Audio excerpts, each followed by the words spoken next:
மாண்புமிகு பேரவைத் தலைவர்களே, ஆதாரம் கேட்கிறாங்க. இது எல்லோருக்கும் தெரிஞ்சதுதான்.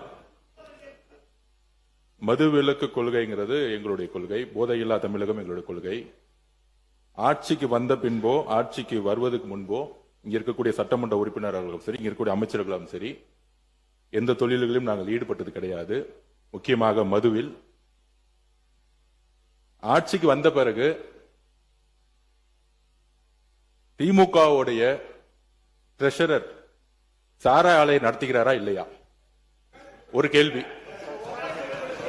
திமுகவுடைய பாராளுமன்ற உறுப்பினர் ஜெகத் ரட்சகன் சாராய ஆலையை நடத்துகிறாரா இல்லையா?